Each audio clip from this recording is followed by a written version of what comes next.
बिस्मिल्लाहिर्रहमानिर्रहीम। अभी हम अपना लेक्चर शुरू करते हैं। आई विल ट्राई कि हम जो कॉन्सेप्ट है विमेन एम्पावरमेंट का उसके बारे में बात करें और फिर हम इसको एक डिस्कशन में लेके जाएं, क्योंकि डिस्कशन जो है वो बहुत इंपॉर्टेंट है। डिस्कशन हम इस तरीके से करेंगे कि उसके बाद we are in a position to write down an article. हम उसके बाद फिर एक आर्टिकल लिख लें जिसमें हम जो विमेन एम्पावरमेंट का कॉन्सेप्ट है या इससे मुतल्लिका जो दूसरे कॉन्सेप्ट्स हैं, जेंडर इक्वालिटी का है, ये जो दूसरे हमारे socio political development as far as women are concerned, उनके बारे में भी हमारी थोड़ी सी बात हो जाए। अब हम बात शुरू करेंगे। जो सबसे इम्पोर्टेंट चीज़ है विमेन एम्पावरमेंट, इसके मुतल्लिका बहुत ज़्यादा पाकिस्तान में काम हुआ है। मैंने भी, क्योंकि विमेन जो एम्पावरमेंट का डिपार्टमेंट है सूबाई, उसमें काम किया है, तो थोड़ा सा मैं जानता हूँ कि क्या इश्यूज हैं जो कि प्रैक्टिकल इश्यूज हैं। आपके पास दो तरह के पर्सपेक्टिव्स आते हैं। एक पर्सपेक्टिव जो है वो आपका अपना ज़ाहिर एक्सपीरियंस है, आप एक्सपीरियंसेस का सामना आपको रहता है बीइंग विमेन। जो हमारी बहनें हैं, हमारी बेटियां हैं, उनको ज़्यादा इस चीज़ का एक पता होगा कि विमेन एम्पावरमेंट क्यों ज़रूरी है। फिर ज़ाहिर है as a member of society, as a social animal जो मेल है, क्योंकि पैट्रियार्किकल सोसाइटी है, तो उसमें डेफिनेटली इस लिहाज से वो नहीं देखते क्योंकि they are at the position of strength, but there are certain issues. और जाहिर है हम एक रिलेशन में होते हैं, हमारे माँ है, बहन है, बेटी है, तो we are in a position to understand. अगर आप फ्रेज देखें विमेन एम्पावरमेंट की, तो बुनियादी तौर पे ये डिफाइन करती है एम्पावरमेंट। सबसे पहले आपको एम्पावरमेंट का पता होना चाहिए। अगर हम एम्पावरमेंट की बात करेंगे तो it does not necessarily means के इसमें विमेन या जो मेल इनकी काउंटर पार्ट्स हैं उसको हम सेग्रीगेट करें। अब हम एम्पावरमेंट की बात करते हैं। एम्पावरमेंट को सिंपली आप ये डिफाइन कर सकते हैं कि जो आपकी सोशो कल्चरल, पॉलिटिकल और इकोनॉमिक नीड्स हैं, क्या मुआशरा और रियासत उसको फुलफिल करने में आपको सपोर्ट कर रही है। और जो हमारा एक सोसाइटी के साथ एक अनअनाउंस्ड कॉन्ट्रैक्ट है और जो रियासत के साथ हमारा एक अनाउंस्ड कॉन्ट्रैक्ट है, क्या all parties are playing their part. इससे पहले भी हमने ये डिस्कशन की कि जब हम बात करते हैं किसी भी सोशल, कल्चरल और पॉलिटिकल इशू के बारे में, तो हमने दो पर्सपेक्टिव उसमें लेके आने हैं। प्राइमरी एस्पेक्ट्स, क्योंकि हम we are social animals, we live in a society. जब सोसाइटी को पॉलिटिकली हम रेगुलेट करते हैं, जो वो फिर तंजीम है उसे हम रियासत करते हैं, कि सोसाइटी के साथ किसी भी इशू का, किसी भी कॉन्सेप्ट का क्या ताल्लुक है और रियासत के साथ क्या ताल्लुक है। इसको हम मजीद फाइबरकेशन इसकी ऐसे हो सकती है कि इनफोर्सेबिलिटी। कोई भी इशू अगर इनफोर्सेबल बाय लॉ हो जाए तो that becomes the prerogative of the state. अगर उसकी जो इनफोर्सेबिलिटी नहीं है और उसकी इनफोर्सेबिलिटी बाय सोशल नॉर्म्स होती है या सोशल नॉर्म्स उसको रेगुलेट करते हैं, then we can say it is a social issue. अब अगर आप मैरिजेस को देख लें, अब marriages is a mix bag in Pakistan. There are cultural regulations, then there are legal regulations. वो हम आगे बात करते रहेंगे। तो अभी हम आते हैं कॉन्सेप्ट के बारे में। इससे पहले भी मैंने आपसे जब डिस्कशन की है, तो द मोस्ट इम्पॉर्टेंट थिंग, क्या आप किसी भी कॉन्सेप्ट को अंडरस्टैंड करते हैं? क्या आप किसी भी कॉन्सेप्ट को डाइसेक्ट करते हैं पहले अंडरस्टैंडिंग अपनी डेवलप करने के लिए? उसका जो एक इर्तिका है, एक इवोल्यूशन है, एक पूरी सिविलाइजेशनल इवोल्यूशन है। क्या आपने देखा है कि ये जो कॉन्सेप्ट है ये कैसे इवॉल्व हुआ है? फिर आप देखते हैं कि कॉन्सेप्ट की यूनिवर्सैलिटी क्या है और इसकी रीजनैलिटी क्या है। Even if you talk of women empowerment, तो आप देखेंगे कि ये इसकी एक यूनिवर्सल अपील है, there is a universal consensus. फिर इसके रीजनल डायनामिक्स भी हैं। जो ईस्टर्न कंट्रीज हैं, वेस्टर्न कंट्रीज हैं, कम्युनिस्ट कंट्रीज हैं, फिर डिफरेंट कल्चरल इसकी डायमेंशंस हैं। तो मोस्ट इम्पॉर्टेंटली विमेन एम्पावरमेंट को आप देखेंगे कि ये कैसे इवॉल्व हो के मौजूदा टाइम तक आई है। Definitely is a universal concept. जो एम्पावरमेंट है ये basically it is the foundation of a civilization. तो फाउंडेशन चाहे पितरी मुआशरे में बाप की साइड पे हो, या जाहिर है इधर मेटरनल सोसाइटीज भी रही हैं, वो इतनी नहीं रही, लेकिन प्राइमरीली जो है वो इट इज अ एक पैटर्नल सोसाइटीज रही हैं। उसकी फिर इवोल्यूशन हमने डिफरेंट तरीके से देखी है कि चीजें इवॉल्व कैसे हुई हैं। अगर अब हम यूनिवर्सैलिटी की बात करेंगे, क्योंकि we live in modern world, तो उसमें बाकायदा चीजें कॉम्पैक्ट हो चुकी हैं, लेजिस्लेट हो चुकी हैं। अगर आपने किसी भी सोशल इश्यूज की यूनिवर्सैलिटी की ट्रांसलेशन देखनी है, तो यू मस्ट नो कि जो यूनाइटेड नेशंस का इदारा है वो विमेन राइट्स के बारे में क्या कहता है। अब जो डिफरेंट कोवेनेंट्स हैं यूनाइटेड नेशंस के, उनके मुख्तलिफ सिग्नेटरीज हैं। अब जितने भी ममालिक सिग्नेटरीज बन गए हैं, तो यू विल बी नोइंग के वो सारे के सारे जो विमेन राइट्स की जो एक अपील है, उसके ऊपर उनका कंसेंसस है। और जो फिर कॉन्स्टिट्यूशन है या जो एग्रीमेंट्स हैं अक़वाम मुत्तहिदा के, उसके साथ वो मुंसलिक है। विमेन एम्पावरमेंट की जनरल जो एक कॉन्सेप्ट है, उसके ऊपर पूरी दुनिया में कंसेंसस है। चाहे आप वेस्ट देखें, चाहे आप ईस्ट देखें, चाहे आप डिफरेंट कल्चर्स देखें, आप डिफरेंट रीजन्स देखें, विमेन एम्पावरमेंट जो है उसके ऊपर एक कंसेंसस है। So the concept is universal. अब आपने इसका एक पर्सपेक्टिव देखना है, पाकिस्तान का पर्सपेक्टिव देखना है। जब आप पाकिस्तान का पर्सपेक्टिव भी देखेंगे, तो पाकिस्तान का पर्सपेक्टिव भी एक मल्टी फैसेटेड होगा, क्योंकि पाकिस्तान में भी एथनिक और इसके अलावा लिंग्विस्टिक और कल्चरल वेरिएशंस हैं। पाकिस्तान के देहात और तरह के हैं, पाकिस्तान के शहर और तरह के हैं। पाकिस्तान में फिर कम्युनिटी की कैटेगराइजेशन भी है, फैशनेबल कम्युनिटीज की भी एक है, फिर एथनिसिटी भी है, डिफरेंट प्रोविंसेस हैं। तो still you will also say in Pakistan के there is a universal consensus, और द नेशनल और नेशनल कंसेंसस के ये सर्टन हैं पैरामीटर्स। इनके तहत जो विमेन एम्प्लॉयमेंट है वो होनी चाहिए। विमेन जो है डिप्लॉयमेंट मुख्तलिफ शुबा है जिंदगी में होनी चाहिए, ताकि जो विमेन एम्पावरमेंट है उसके ऊपर हम बात ताकि उसके जो ऑब्जेक्टिव्स हैं उनको हासिल कर लिए जाए। Why women empowerment? अभी आप ज़ाहिर है थोड़ा ब्रेन स्टॉर्मिंग करेंगे। किसी भी लेक्चर को तैयार करने के लिए, आर्टिकल को तैयार करने के लिए, आपको कम अज कम you must have a foundational knowledge, जो एक इवॉल्व नॉलेज भी हो, फिर उसका एक कंपैरेटिव एनालिसिस भी आपके पास हो, so that you understand the concept.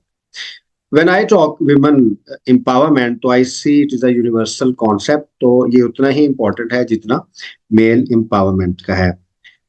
जाहिर है मार्जिनलाइज्ड जो भी कम्युनिटीज होती हैं, चाहे उसकी बेस कोई भी हो, उनको प्रोटेक्शंस भी चाहिए, उनको कंसेशंस भी चाहिए, और उनको आगे बढ़ने के मौके भी चाहिए। जो पिदरी मुआशरे हैं, पैटर्नल सोसाइटीज हैं, पैट्रियार्किकल माइंड सेट है, दैट इज वेरी इंपॉर्टेंट। अच्छा, उसमें फिर डिपेंडेंट नहीं हुआ जा सकता। अब हम इसको एक लेके जाते हैं प्राइमरी कॉन्सेप्ट के ऊपर। अगर आप प्राइमरी कॉन्सेप्ट की बात करें, तो तो जो एक सेंस ऑफ ऑनर है, सेंस ऑफ वर्थ है, to be a woman, that is the primary principle of women empowerment. Human dignity, whether you are a male or female, that is the driving force behind this concept. उसमें इस लिहाज से कि कोई भी gender, अगर आप जेंडर इक्वालिटी की बात करें, that is primarily a different subject. तो इस वजह से कोई भी प्रोटेक्शंस, कंसेशंस या ट्रीटमेंट इस वजह से डिस्क्रिमिनेटरी नहीं हो सकती कि कोई भी जेंडर जो है वो मेल है या फीमेल है। तो जब हम विमेन एम्पावरमेंट की बात करेंगे, तो अगर कोई भी प्रोटेक्शंस हैं, राइट्स हैं, और जो कंसेशंस हैं, वो इस वजह से नहीं मिल रही कि खातून इनफरादी तौर पे या इज्तमाही तौर पे अगर खातून है, तो इट मीन्स के women rights are being denied, और जो विमेन एम्पावरमेंट का कॉन्सेप्ट है वो नहीं हो रहा। इसका जो बुनियादी प्रिंसिपल है वो सेंस ऑफ सेल्फ वर्थ है, to understand the value of being a human. और ये इम्पॉर्टेंट है इंफरादी तौर पे भी किसी खातून के लिए, और सोसाइटी के लिए भी, कि वो के खातून है, उसको उसकी जो एक सेंस ऑफ ऑनर है, सेंस ऑफ वर्थ है, सोसाइटी उसको एक्नॉलेज करे और रियासत उसको इन्फोर्स करे। ये मैंने पीछे भी 1-2 लेक्चर्स में आपको इसके ऊपर थोड़ी सी ज्यादा वजाहत की थी कि इन्फोर्सेबिलिटी का भी आपको पता होना चाहिए। क्या विमेन का जो एक कॉन्सेप्ट है एम्पावरमेंट का, उसकी इन्फोर्सेबिलिटी है। जहां वो उसकी इन्फोर्सेबिलिटी आ जाएगी तो यू मस्ट नो कि देयर इज अ लॉ, इसके पीछे एक लॉ है। और जो सोशल और कल्चरल टैबूज हैं, जाहिर है वो सोसाइटी के साथ, उसके इर्तिका के साथ और चेंज होते रहते हैं। विमेन एम्पावरमेंट का जो दूसरा मेन थीम है, right of choices, right of honour, right of self being, right of self worth का तो हमने डिस्कशन कर ली।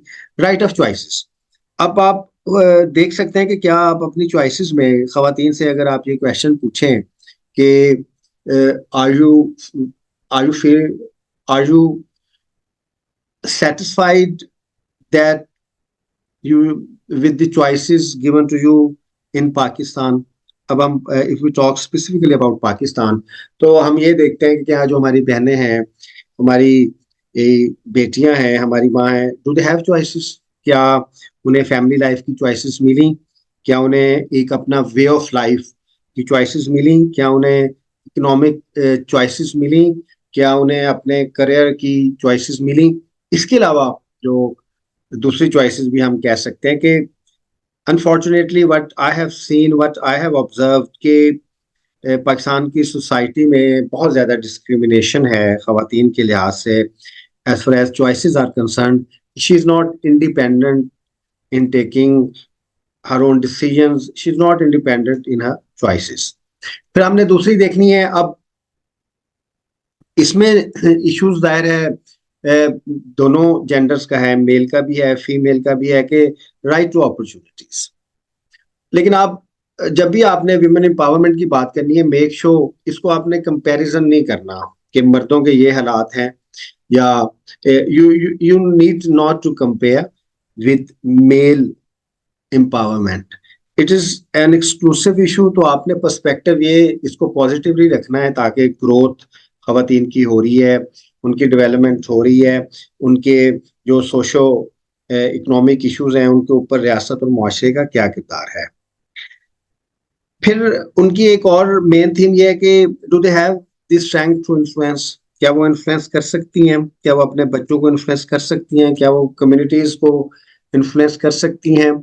हमने ये देखा है कि खवातीन अगर कामयाब भी हो सकें तो सोशल जो एक इन्फ्लुएंस है उसके ऊपर बहुत ही सोशल टैबूज हैं। और अमूमन जो एक पैट्रियार्किकल सोसाइटी लाइक पाकिस्तान जो है, वो एक जो एक लीडरशिप का रोल है वो उसको नहीं देखती। इसमें थोड़ी सी आपने डाइसेक्शन, क्योंकि अब आपने थोड़ा सा इसके बारे में डीप नॉलेज रखनी है, क्योंकि there are issues within a primary issue. अब जब हमारी बहस होती है विमेन एम्पावरमेंट को लेके, तो इसमें एक बहुत बड़ी ये भी बहस होती है कि जो पाकिस्तान में लीड की खवातीन है वो तो एम्पावर्ड है, लेकिन जो middle class, lower middle class या जो पॉवर्टी लाइन के नीचे हमारे 10 करोड़ से ज्यादा आबादियां हैं, वहां पे खवातीन शायद इतनी एम्पावर्ड नहीं है। फिर कुछ एस्पेक्ट्स ऑफ लाइफ में वो एम्पावर्ड है और कुछ एस्पेक्ट्स ऑफ लाइफ में वो एम्पावर्ड नहीं है। अगर आप पॉलिटिकल रिप्रेजेंटेशन की पाकिस्तान में बात करें तो वो तो जाहिर है मिडिल क्लास, तो उधर अगर आप मर्दों को भी देखें तो उनकी भी रिप्रेजेंटेशन नहीं है। तो खवातीन के लिहाज से अगर आप देखें तो जो इलीट कैप्चर है वो शायद मर्दों से भी ज्यादा है। तो बहुत सारी जगह पे खवातीन की जो रिप्रेजेंटेशन हो रही है वो इलीट रिप्रेजेंटेशन है। मैं उसको प्राइमरीली जो है वो विमेन एम्पावरमेंट नहीं समझता। मेरे ख्याल में जो विमेन एम्पावरमेंट है, that is from middle and lower middle class. पर आप इसके ऊपर थोड़ा और काम कर सकते हैं कि सोसाइटी के सेगमेंट कौन से हैं, कम्युनिटीज कौन सी हैं, और फिर मुख्तलिफ कम्युनिटी के बिहेवियर्स क्या है। और जो सबसे इंपॉर्टेंट थीम है विमेन एम्पावरमेंट का, वो है power to take decisions. Choices की तो हमने बात कर ली कि अभी भी हम देखते हैं कि पाकिस्तान में जो खवातीन हैं उनको उनके पास चॉइसेस नहीं है, मैरिज की चॉइसेस नहीं है, प्रोफेशन चूज करने की चॉइसेस नहीं है, दूसरी चॉइसेस नहीं है। एज ए टोटल कॉन्सेप्ट अगर हम बात करें, फिर उनके सबसे इंपॉर्टेंट है कि उनको क्या डिसीजन पावर है।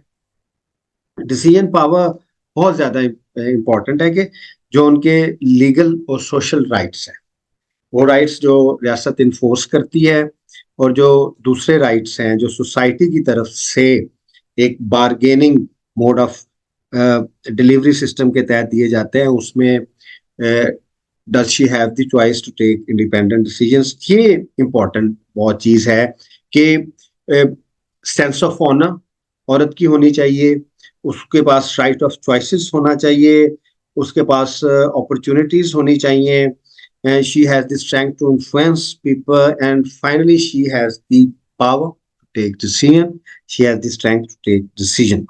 तो ये एक टोटल जो है वो एम्पावरमेंट का कॉन्सेप्ट है, ये मेल फीमेल सबके लिए आता है, लेकिन when you talk specifically about women तो ये उस लिहाज से देख सकते हैं।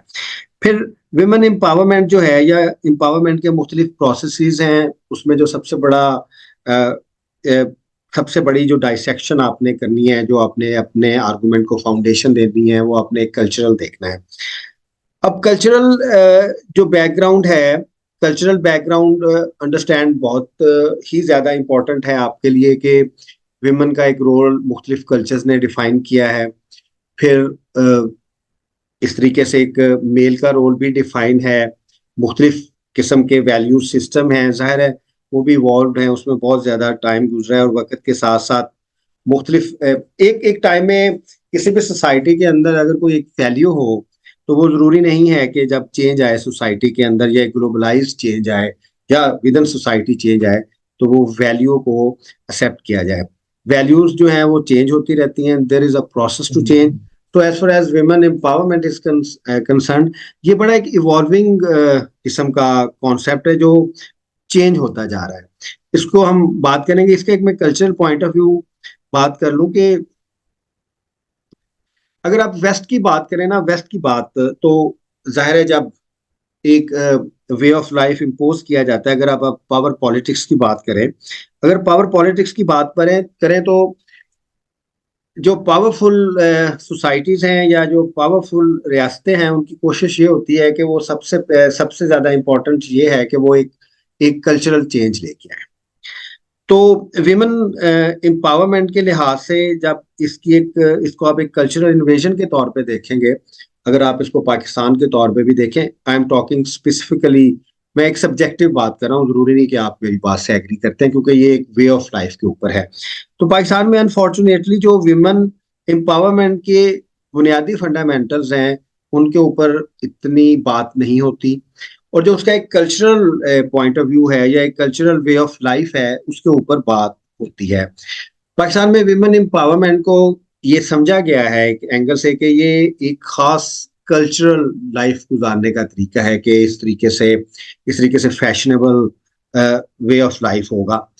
That is also right of a woman के वो फैशनेबल किस तरह जिंदगी गुजारना चाहती है, इस तरीके से मेल का भी राइट है।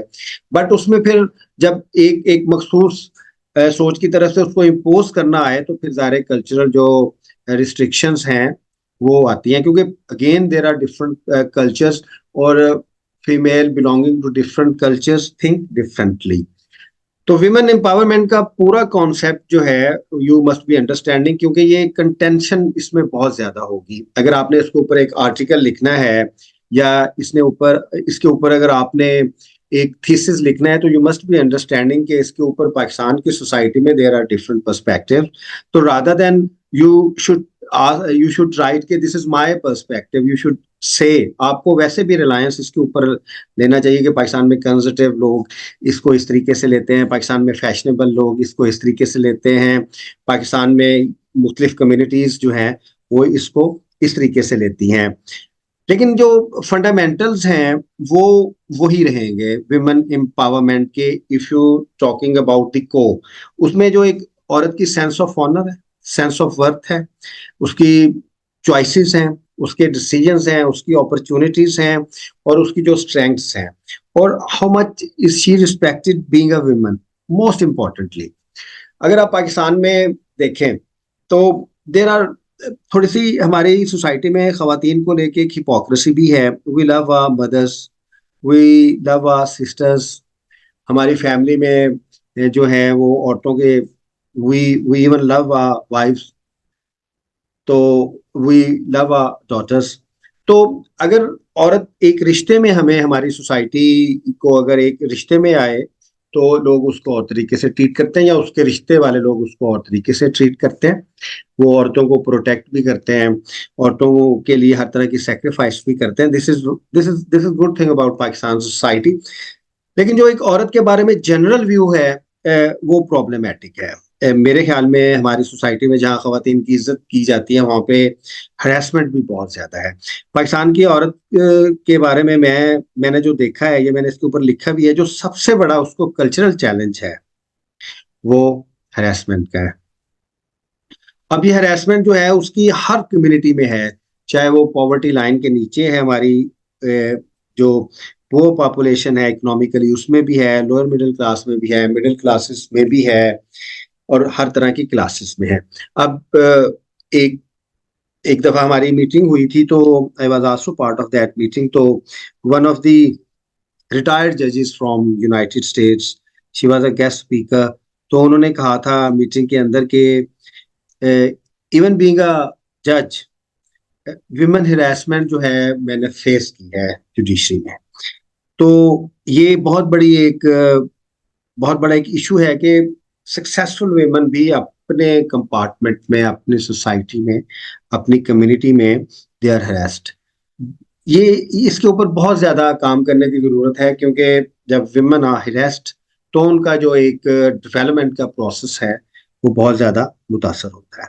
अब हम अपने आर्गुमेंट को आगे लेके चलते हैं। द मोस्ट इम्पॉर्टेंट थिंग जिसके ऊपर हमने पहले भी डिस्कशन की, कि जब कोई भी आपके you are going to write, मैं कहता हूं कि हम वुमेन डेवलपमेंट पॉलिसी, आज हम उसके ऊपर बात करेंगे, and we will be making a women development policy. के वुमेन डेवलपमेंट पॉलिसी क्या होनी चाहिए, जाहिर है उसका पहले हम ब्रेन स्टॉर्म करेंगे। We will be understanding the concept, उसके सोशल इश्यूज क्या हैं, उसके इकोनॉमिक इश्यूज क्या हैं, उसमें ग्रोथ का फैक्टर कैसे आएगा, और फिर हम ज़ाहिर है उसको एक रेगुलेट करने के लिए उसको एक लॉ फॉर्म में लेके आएंगे।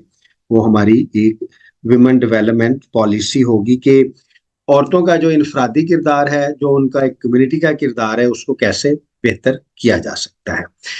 जब हम विमेन, आपने ये भी ज़हन में रखना है, जब हम विमेन डेवलपमेंट की बात करेंगे तो इसमें बहुत सारे इश्यूज, बल्कि आई थिंक 2/3 से ज्यादा जो इश्यूज हैं वो मेल और फीमेल के इकट्ठे आएंगे। मेरा लाइफ में एक एक्सपीरियंस है कि अगर आप कमजोर हैं इस सोसाइटी में, जिस सोसाइटी में आप रहते हैं, तो there are serious issues for you, even if you are a male. Definitely female के ज्यादा होंगे, लेकिन पाकिस्तान एक ऐसी सोसाइटी है, अगर आप एम्पावर्ड नहीं होंगे, आप स्ट्रांग नहीं होंगे, तो आपके लिए मुश्किल होगा सरवाइव करना। तो इसको जब भी when ever I right about women empowerment, मैंने काफी लिखा है, मैंने 50 से ज्यादा आर्टिकल्स है मेरे इसके, क्योंकि बहुत बड़ा कॉन्सेप्ट है, उसके डिफरेंट एंगल्स हैं। इवन लेजिस्लेशन, विमेन लेजिस्लेशन के पाकिस्तान में अच्छी लेजिस्लेशन से विमेन राइट्स जो है वो कैसे रेगुलेट हो सकते हैं, इसके ऊपर भी मैंने काफी लिखने की कोशिश की है। दो चीजें आपने ज़हन में रखनी है कि आपने इसको मिक्स नहीं करना। मीन्स के women rights does not mean the bashing of males, और जब इस तरीके से आप मेल्स राइट की बात करते हैं तो it does not mean the bashing of females. दोनों कंप्लीमेंट्री हैं। फैमिली सिस्टम है, अगर आपने मर्द और औरत को समझना हो तो you have to understand the family system. पूरी दुनिया में जितने भी सोसाइटी अभी भी उधर फैमिली सिस्टम जो है वो किसी ना किसी सूरत में फंक्शनल है। There is a husband, there is a wife, there are kids. फिर सर्टन उनके लीगल और जो सोशल राइट्स हैं वो सोसाइटी की जानिब से भी मिलते हैं उन्हें, और जो रियासत है उसकी जानिब से भी मिलते हैं। तो when you talk about a family, तो कंप्लीमेंट्री रोल्स हैं मेल के, फीमेल्स के आपस में। कुरान पाक में भी है कि इंसान को अल्लाह ने जोड़ियों की शक्ल में पैदा किया है, तो both of them complement one another.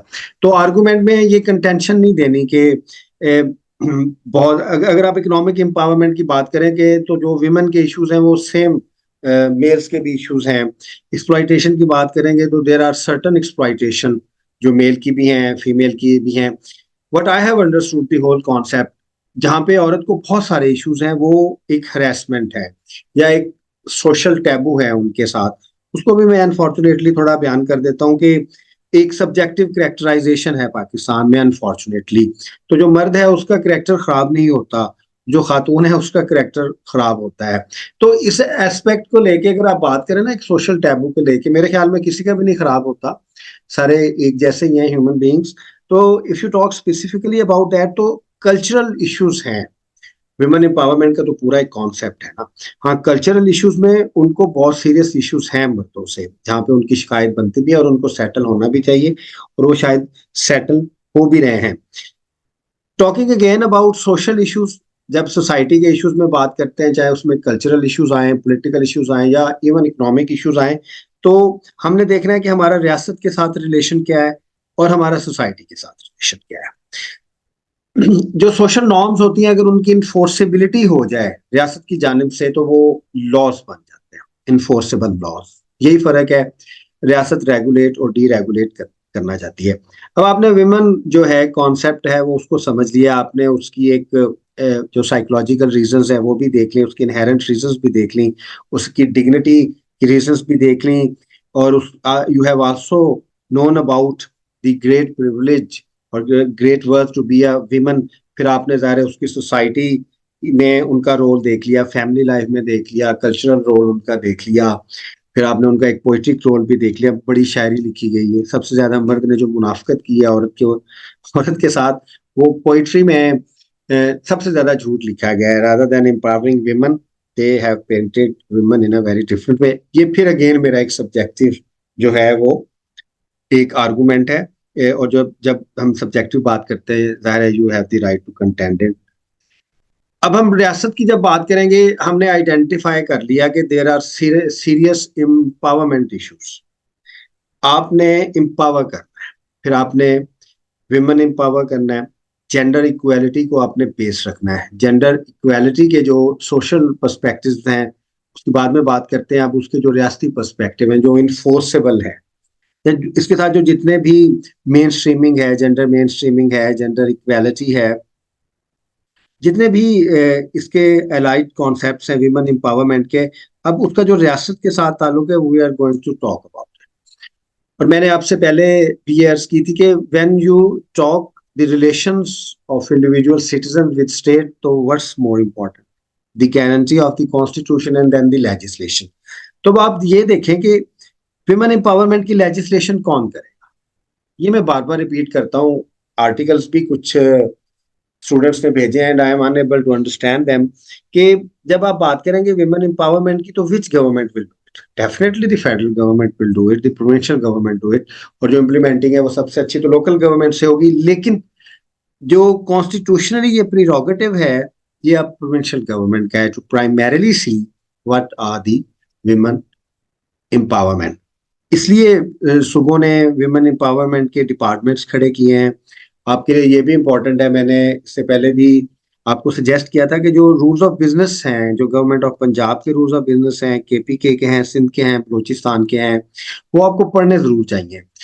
If you go through the rules of business of women department, you will be knowing के औरत का जो एक कॉन्सेप्ट है एम्पावरमेंट का, उसको गवर्नमेंट कैसे ले रही है, उसमें लेजिस्लेशन कैसे होगी, प्रोटेक्शंस कैसे होगी, रिहेबिलिटेशंस कैसे होंगी, सारा कुछ।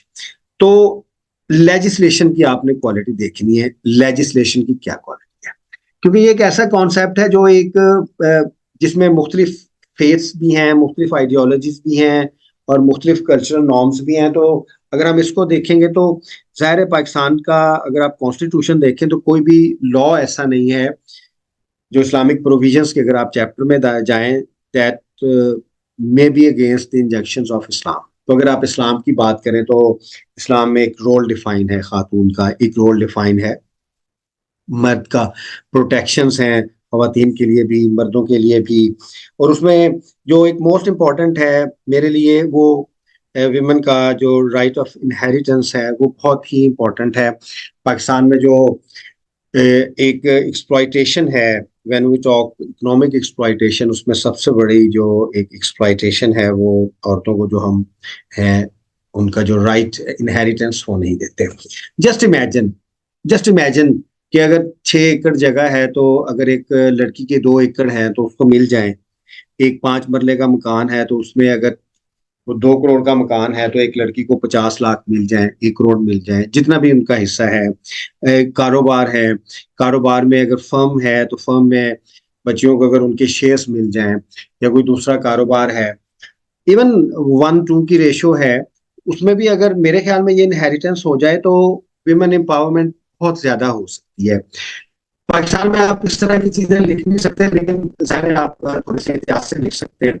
बट आई अंडरस्टैंड के ये इसका लेजिस्लेशन भी हुई है बाद में, नेशनल पुलिस इम्प्लीमेंट के इनहेरिटेंस को बहुत आ जाएगी। तो भाइयों के बड़े इशू है जी, भाई लिखवा लेते हैं, तो मेरी कोर्ट में भी बहुत सी खवातीन आई कि जी हमने अपने भाइयों से, ये नहीं हो सकता कि हम अपने भाइयों से जगह ले लें। अब जाहिर है ये एक कल्चरल प्रेशर है, it can be out of love, but most importantly it is a cultural pressure. Just imagine अगर पाकिस्तान में खवातीन को उनका इनहेरिटेंस का राइट मिल जाए, तो खवातीन कितने ज्यादा उनकी एम्पावरमेंट के जो कॉन्सेप्ट्स प्रिंसिपल्स पूरे हो सकते हैं। They will be in a position to take more choices, they will be in a position to take more strong decisions, they will be having their own worth.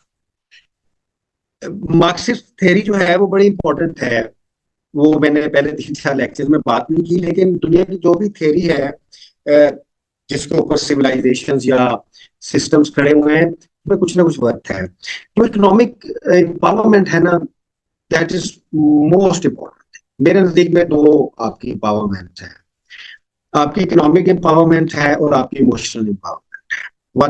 What in my own limited ways, जैसा आज मैंने एक article भी लिखा था कि we need to have little victories, हमें कोई बहुत बड़ी विक्ट्रीज नहीं चाहिए। तो अगर मेरे मेरे पास या हमारे पास इकोनॉमिक का या सोशल प्रोटेक्शन सिस्टम है, उसके बाद अगर हम थोड़ा इमोशनली और एस्थेटिकली अपनी लाइफ को गुजारें, this is the total concept of life. तो जस्ट इमेजिन अगर लोगों को ये शऊर आ जाए कि उन्होंने 2 मरले के मकान में भी अपनी बेटियों को हिस्सा देना है, या जो भाई हैं वो जो उनका हिस्सा बनता है उसको किसी वर्थ की सूरत में मकान में अगर वो नहीं कर सकते हैं उसको, तो अगर उसको कैश की वर्थ में लेके आए तो कितना इंपॉर्टेंट है। इसके ऊपर 2 दिन हमने रिपब्लिक पॉलिसी ने भी 1-2 क्लिनिक्स किए थे, सेमिनार्स करवाए थे। तो अनफॉर्चुनेटली हमने भाइयों को कहते हुए ये भी सुना है, मर्दों को ये भी कहते हुए सुना कि हम दहेज में ये कोशिश करते हैं, जस्ट ट्राई टू कम्पनसेट। अब ये तो एक बहुत बुरी बात है, राइट्स का जो गिफ्ट है उसके साथ ताल्लुक नहीं होता। ये भी आपका कॉन्सेप्ट होना चाहिए कि what is right and what is gift. Direct gift अगर भाई देते हैं तो बहनें भी शायद उससे ज्यादा गिफ्ट देती हो। अब जो रियासत के साथ एक विमेन एम्पावरमेंट का है, उसको आपने देखना है कि अच्छी लेजिस्लेशन होनी चाहिए। अच्छी लेजिस्लेशन सबसे पहले ये होनी चाहिए कि जो विमेन का जो बड़ी अच्छी जहां में अच्छी लेजिस्लेशन हुई है, इसकी इम्प्लीमेंटेशन के इशूज है, but it is good legislation. और जब हम लेजिस्लेशन की बात करते हैं, फिर साथ में हम ये भी देखते हैं कि इम्प्लीमेंटेशन की क्या क्वालिटी है। अगर खवातीन को इनहेरिटेंस का राइट मिले, तो मेरे ख्याल में विमेन एम्पावरमेंट के लिए ये एक बहुत बड़ा स्टेप होगा। और दूसरा जो मेरा एक जाती पॉइंट ऑफ व्यू है, पर्सनल, इवन जब लेजिस्लेशन हो रही थी, पॉलिसी हो रही थी, तो जो हरेसमेंट है इसके ऊपर मैंने मैंने ये हमेशा लिखा है कि हरेसमेंट के ऊपर बहुत सख्ती करनी चाहिए। दुनिया की बहुत सी सोसाइटी जो है वो इसके ऊपर बहुत सख्ती करती है, सारी सोसाइटीज सख्ती करती हैं। जो मजबूत मुआशरे होते हैं, जिंदा मुआशरे होते हैं, या जो फंक्शनल स्टेट्स होती हैं, वो अपनी खवातीन को लाजमी बचाती हैं। पाकिस्तान में अनफॉर्चुनेटली मैंने केसेस देखे हैं हरासमेंट के, बहुत ही ज्यादा स्ट्रक्चरल किस्म की। इधर ना एक स्ट्रक्चरल हरासमेंट भी है, मैंने ऑफिस में भी देखा है। स्ट्रक्चरल हरासमेंट है, सेक्सुअल फेवर्स के जरिए और दी जाती हैं। दैट इज सो अनफॉर्चुनेट ना।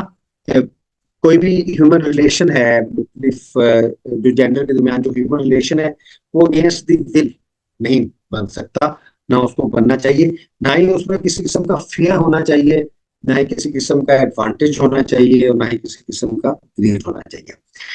अगर वुमेन एम्पावरमेंट के कॉन्सेप्ट इसको बड़ा सिंपल रखने की जरूरत है, अच्छी लेजिस्लेशन हो जाए, इकोनॉमी के लिहाज से हरासमेंट की भी फेडरल गवर्नमेंट का भी एक्ट है, प्रोविंशियल गवर्नमेंट का भी एक्ट है, फिर इसके ऊपर सीरियस इश्यूज आ जाते हैं।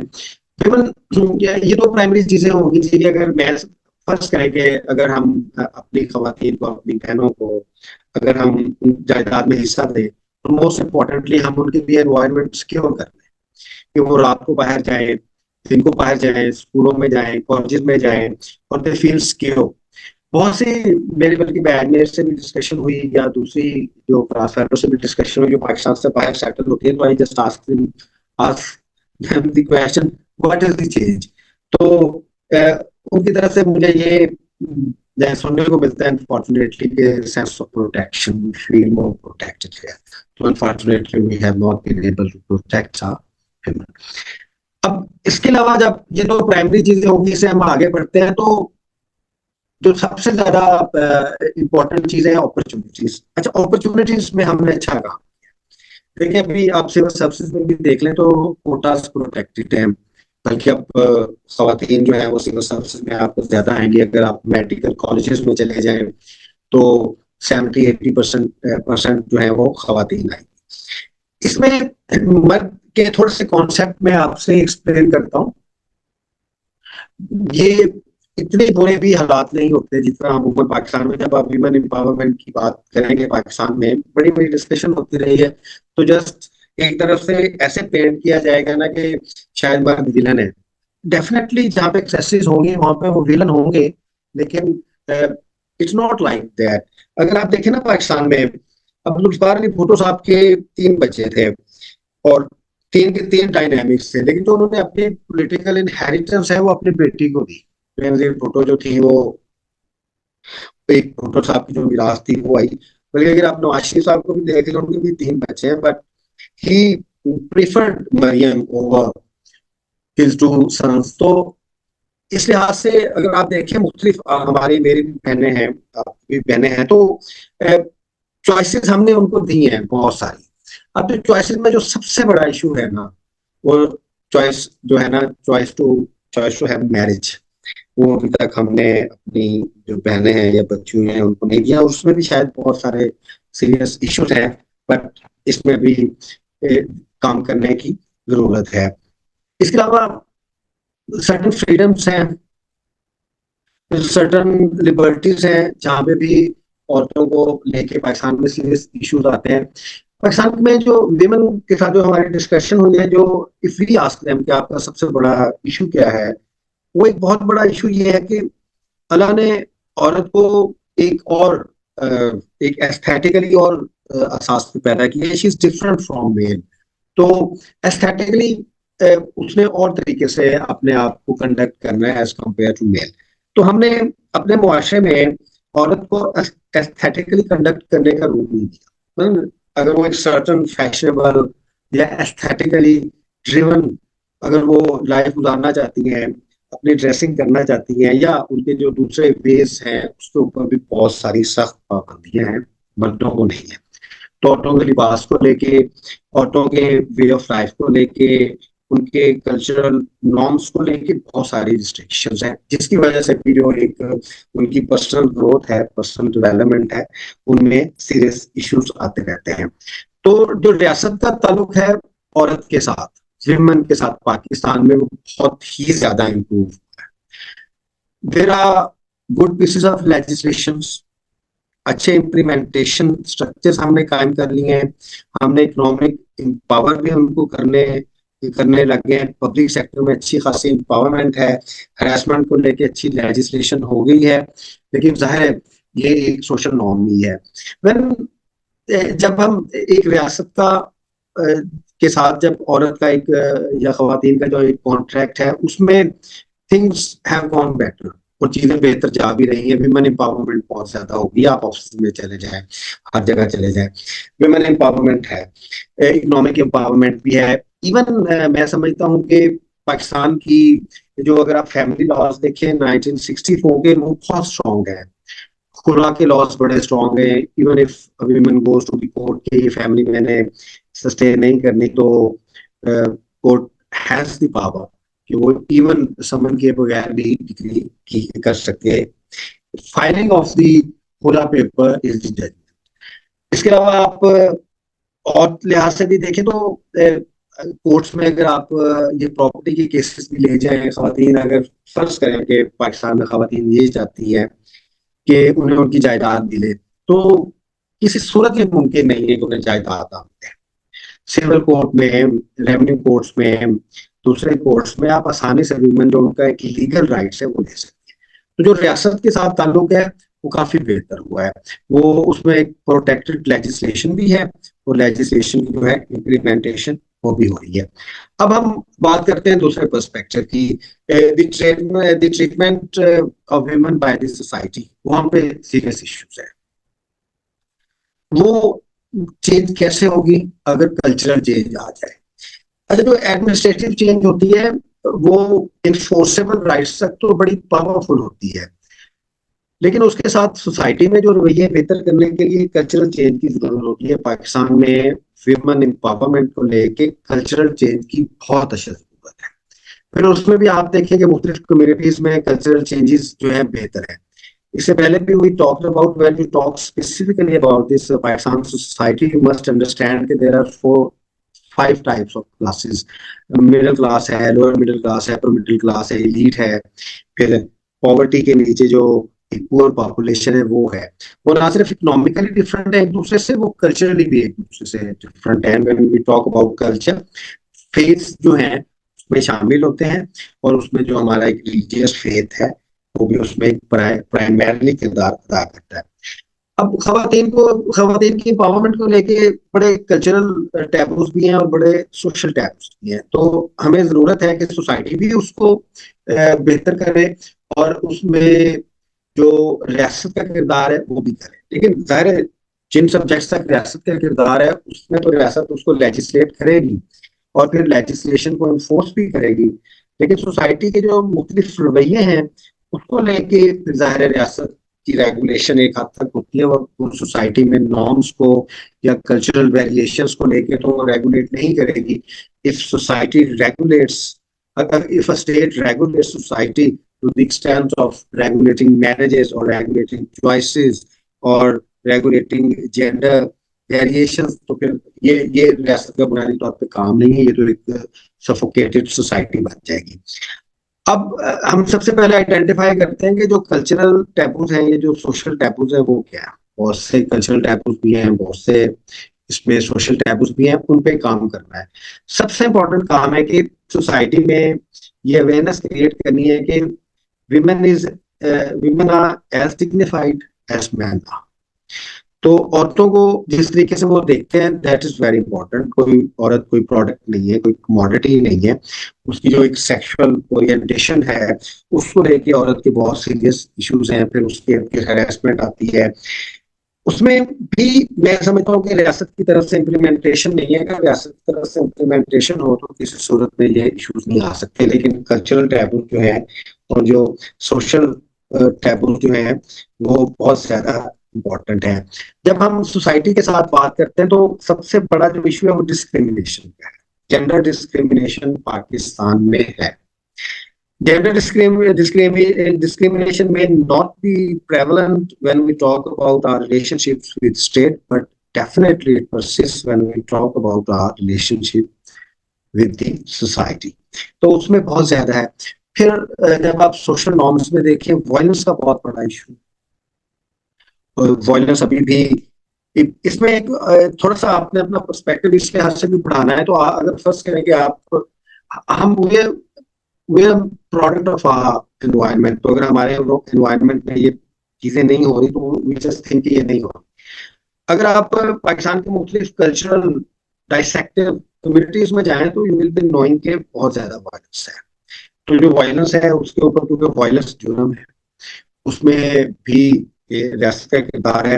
अब बहुत सारा वायलेंस जो है औरत के अगेंस्ट वो रिपोर्ट नहीं होता, औरतें रिपोर्ट नहीं करते। औरतों को ये भी समझाने की जरूरत है कि उनके अगर डिनायल है उनके राइट्स का, तो अगर वो सिविल कोर्ट्स में उनको जाना पड़े तो उन्हें जाना चाहिए। अगर उनको एक क्रिमिनल प्रोसीजर में जाना पड़े तो जाना पड़े, क्योंकि ये बहुत मुश्किल है और खवातीन कोशिश करती हैं, बल्कि उनके जो दूसरे भी कोशिश करते हैं कि वो ना है, but still there are women who are courageous enough, वो सामने आती हैं और जो डिफरेंट ऑड्स हैं उनको फाइट आउट करती हैं। जेंडर इक्वालिटी के इश्यूज, जेंडर इक्वालिटी जरा कम्प्लेक्स है। इसमें इसका एक वन साइडेड पर्सपेक्टिव नहीं है, it is a total concept. Gender equality में जाहिर है डिफरेंट कंसेशंस हैं जो ख़वातीन को हासिल हैं, फिर कुछ कंसेशंस मेल को भी हासिल हैं। ये एक टोटल कॉन्सेप्ट है, इसको जब आपने एक रिपोर्ट में लिखना है या एक राइटिंग में लिखना है या एसे में लिखना है, तो आपने सबसे पहले इसका एक इंट्रोडक्शन देना है कि व्हाट इज विमेन एम्पावरमेंट। फिर आपने इसका एक हिस्टोरिकल इवेलुएशन देनी है और फौरन आपने आ जाना है विमेन एम्पावरमेंट इन पाकिस्तान। पाकिस्तान में आपने इसके चैलेंजेस बता देने हैं कि ये विमेन जो एम्पावरमेंट है उसके चैलेंजेस क्या है, इसके कल्चरल इश्यूज क्या है, इसके सोशल इश्यूज क्या है। फिर आपने इसके दोनों इम्प्लीमेंटिंग के या दोनों रिलेशंस के बारे में बताना है कि जो विमेन एम्पावरमेंट को लेके रियासत का क्या परफॉर्मेंस है, लेजिस्लेशन कैसे हुई है, उसकी इम्प्लीमेंटेशन कैसे हो रही है। उसके बाद जो सोसाइटी के साथ हैं कि जो हमारे सोशल नॉर्म्स है इवॉल्व हो रही हैं, क्या विमेन राइट्स के ऊपर है। फिर ये भी पाकिस्तान में बहुत सारा, पाकिस्तान में एक एनजीओ का कल्चर भी है बहुत ज्यादा। ये एनजीओ का कल्चर बड़ा बड़ा अजीबो गरीब कल्चर है। मैं जहाँ पे कोई, अब ये भी क्वेश्चन है कि वेमेन जो एम्पावरमेंट है उसका टॉर्च बेरर कौन होगा।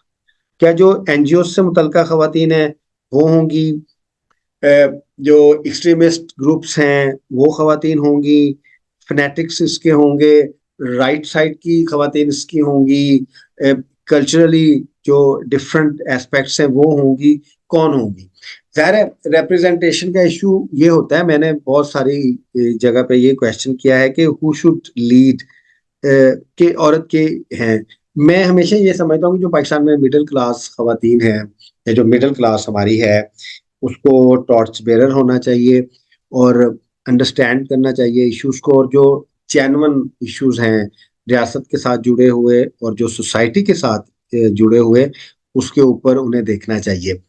आप इसके ऊपर ऐसे या एक आर्टिकल ऐसे लिखेंगे, इंट्रोड्यूस करवा देंगे कॉन्सेप्ट को, आप इंट्रोड्यूस इस तरीके से करवाएंगे कि what are the challenges, how can this be solve, इसका क्रिटिकल एवोल्यूशन क्या है, इसकी यूनिवर्सैलिटी क्या है, इसकी कनेक्टिविटी क्या है, इसकी हमारे रीजन के साथ कनेक्टिविटी क्या है, इसकी एक इंटरनेशनल ब्यूरोक्रेटिक स्कीम क्या है, इंटरनेशनल लेजिस्लेटिव स्कीम क्या है, इंटरनेशनली हम कैसे लिंक्ड हैं।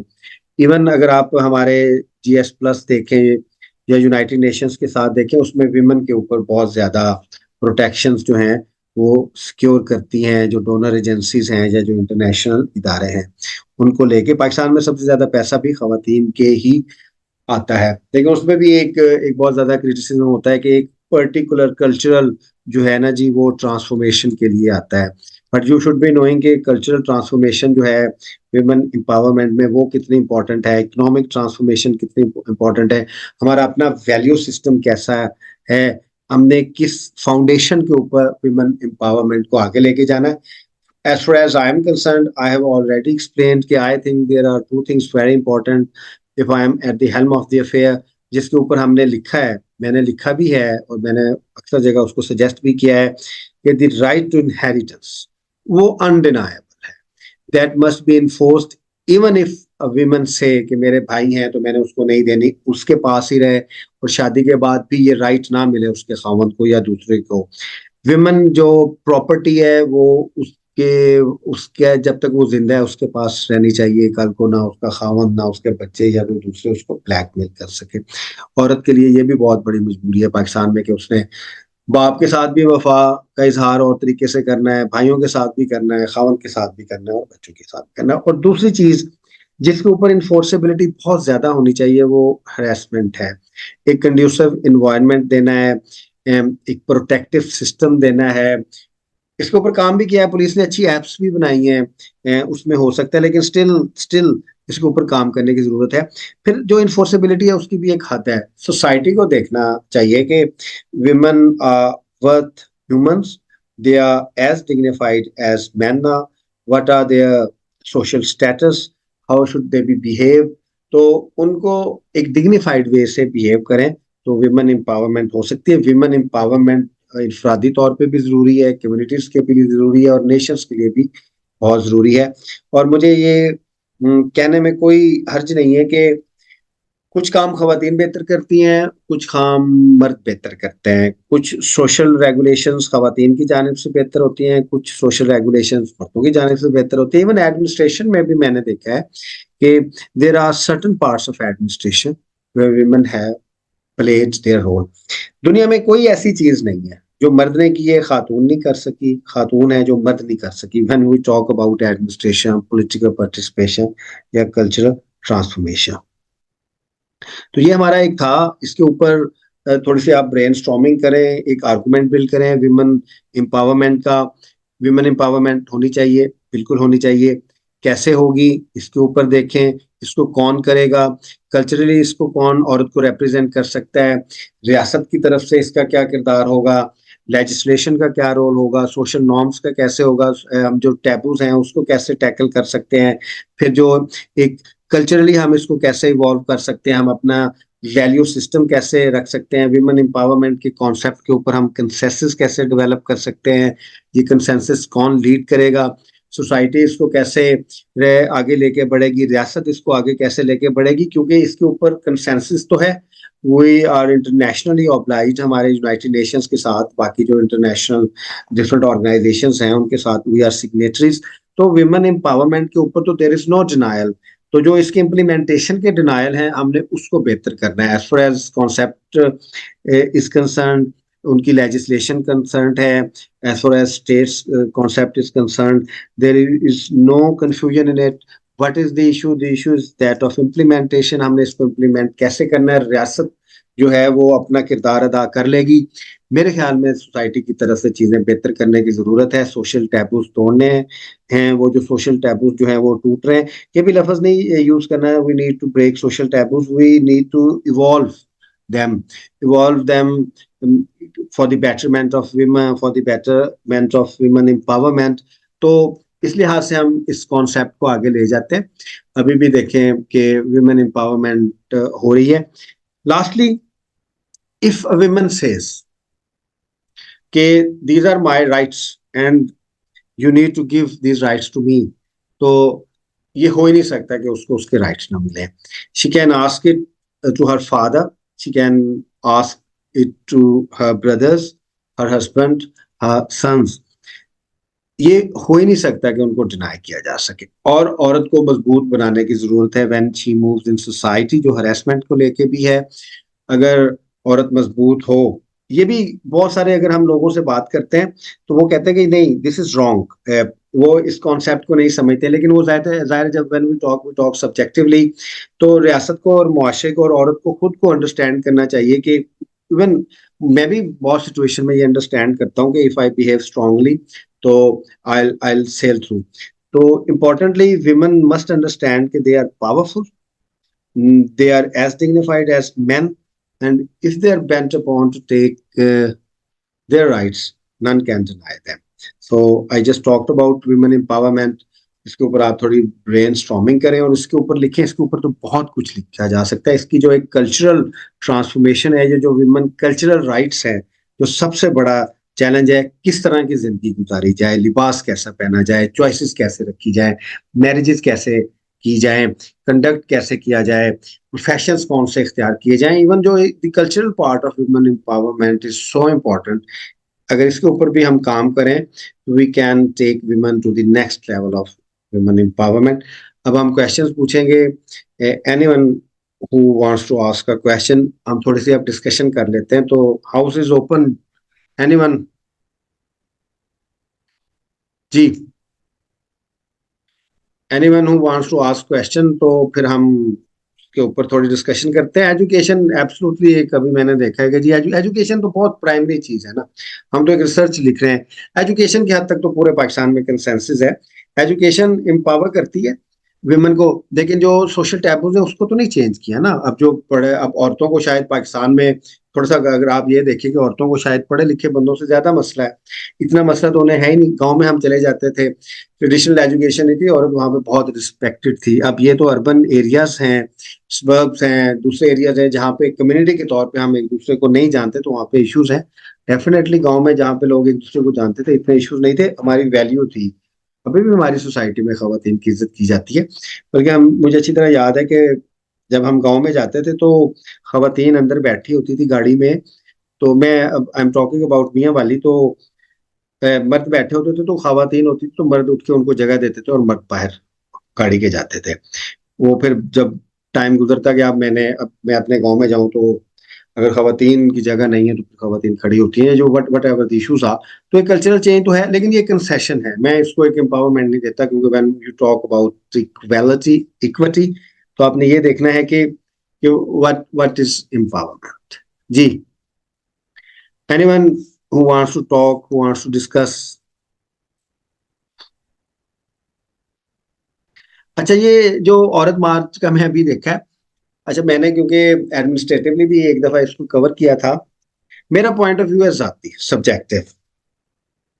अगर आप औरत मार्च को लेके खवातीन से भी बात करें ना, तो खवातीन के भी मुख्तलिफ पॉइंट ऑफ व्यूज आएंगे। इसलिए ये एक आपने एक इंपॉर्टेंट चीज करनी है कि when we talk about culture, when we talk about society, अब जो हमारा आर्गूमेंट है हमने उसको कंक्लूड नहीं करना, क्योंकि हम सब्जेक्टिवली कंक्लूड नहीं कर सकते, we can not be judgmental in social issues. हम सिर्फ अपना पॉइंट ऑफ इंक्लूड कर सकते हैं। इवन सो मैनी वीमेन से कि I should not even talk about औरत मार्च, बट चले हम नहीं करते। लेकिन अगर आप औरतों से पूछें ना, तो औरतों के अंदर भी जो औरत मार्च है उसको लेके बहुत सारे इश्यूज हैं। बहुत सी औरतें उसको इंडोर्स नहीं करती, शायद ज्यादा औरतें उसको इंडोर्स नहीं करती। और जो उसका थीम है औरत मार्च का, शायद वो अच्छा हो, लेकिन जो उसका एक कल्चरल ओरिएंटेशन है ना, उसको हमारी विमन भी, और शायद मैं भी एक हद तक, मेरी भी रिजर्वेशन है। मेरी रिजर्वेशन होने से मुराद ये नहीं है कि उनका जो राइट टू होल्ड प्रोटेस्ट है, या राइट टू होल्ड असेंबली है, या right to hold their freedom expression है, मैं उसके खिलाफ हूँ। वो कर सकते हैं, लेकिन definitely I have my own opinions about things. तो मैं तो कह सकता हूँ उसकी जो एक कल्चरल ओरिएंटेशन है ना, कि this cultural orientation of women should be implemented in Pakistan, मुझे उसके ऊपर सीरियस रेजर्वेशन है।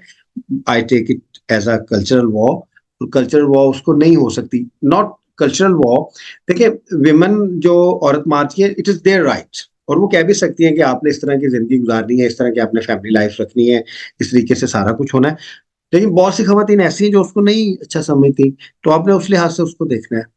एक दूसरा बात है कि पार्लियामेंट की लेजिस्लेशन, मैं ये पहले दिन से अर्ज कर रहा हूं कि विमेन एम्पावरमेंट की लेजिस्लेशन पार्लियामेंट कब करे? ये पार्लियामेंट ने करनी है कि प्रोविंशियल असेंबली ने करनी है? First of all you must understand कि ये सब्जेक्ट किसका है। अगर पार्लियामेंट पार्लियामेंट तो उसके ऊपर लॉ मेकिंग कर ही नहीं सकती। अगर पार्लियामेंट इसके ऊपर लॉ मेकिंग करेगी, वो तो सिर्फ इस्लामाबाद की हद तक होगा। तो it is primarily the legislative prerogative of the provincial assembly. तो आपने मुझसे ये क्वेश्चन पूछना है कि क्या प्रोविंशियल असेंबलीज जो हैं इसके ऊपर लेजिस्लेट करके इसको इंश्योर कर सकती हैं? देखिए, जो एडमिनिस्ट्रेटिव लाइफ है, एडमिनिस्ट्रेटिव राइट्स हैं, वो तो लेजिस्लेट होंगे। अब जो कल्चरल राइट्स हैं वो तो रियासत रेगुलेट नहीं करेगी ना। अब वो कल्चरल राइट्स जो हैं वो तो सोसाइटी ने खुद देखने हैं, और आपने सोसाइटी से खुद रहना है। मेरा जो सोसाइटी के साथ रहने का एक एक रेगुलेटरी सिस्टम है, आई डोंट बॉदर दैम। मैं तो बॉदर ही नहीं करता कि सोसाइटी मेरे बारे में क्या कहती है क्या नहीं कहती। मेरे अपनी चॉइसेस हैं, मेरी अपनी लिबर्टीज हैं, मेरे अपनी डिसीजंस हैं। It's my own life, I am the hero my own life, मेरे अपने डिसीजन है। मैं तो सोसाइटी को कंसिडर ही नहीं करता। हाँ, डेफिनेटली रियासत को मैं करता हूँ। क्यों? क्योंकि वहां पे इन्फोर्सेबिलिटी ऑफ लॉ आएगी। अगर मैं उसको वायलेट करूंगा, रियासत उसको इन्फोर्स करेगी, और मेरा जो सोशल कॉन्ट्रैक्ट है उसके तहत उसे करना भी चाहिए। सोसाइटी की तो मैं मुझे कोई ऐसा इश्यूज नहीं होती। मैं, मेरा अपना पर्सपेक्टिव है, I see things from my perspective. अच्छा, ये इट्स अ एब्सोल्युटली जो फेमिनिज्म है, दैट इज, इसके ऊपर हम अलग लेक्चर रखेंगे। Women empowerment is purely a different subject, feminism is a different subject. Feminism जो है दैट, वो एक कल्चरल मूवमेंट है। कल्चरल मूवमेंट के कुछ पॉजिटिव चीजें भी हैं, और उस कल्चरल मूवमेंट की कुछ ऐसी चीजें भी हैं जो हमारी सोसाइटी के ऊपर नहीं रहती। ना सिर्फ आप फेमिनिज्म को देखें, कोई भी जो, इवन डेमोक्रेसी का जो एक कॉन्सेप्ट है उसके ऊपर भी कल्चरली अगर आप देख रहे हैं, तो एक्सेप्टेबिलिटी जो वेस्टर्न डेमोक्रेसी है उसके ऊपर नहीं है, वेस्टर्न इकोनॉमिक सिस्टम है उसके ऊपर नहीं है। अगर आप चाइना की बात देख लें, तो चाइना का एक जो एक स्टेट सिस्टम है उसकी एक्सेप्टेबिलिटी भी नहीं है। तो कोई भी जो नजरिया है उसके ऊपर इश्यूज हैं। इश्यूज तो आते हैं। फेमिनिज्म के ऊपर हम अलहदा बात करेंगे, क्योंकि वो एक कंटेस्टेड बहस होगी। Empowerment something else. एम्पावरमेंट तो एक जनरल कॉन्सेप्ट है, किसी की भी माइनॉरिटी की एम्पावरमेंट है, मेल्स की एम्पावरमेंट है, चाइल्ड एम्पावरमेंट है, तो उसमें विमेन एम्पावरमेंट की हमने थोड़ी सी बात की।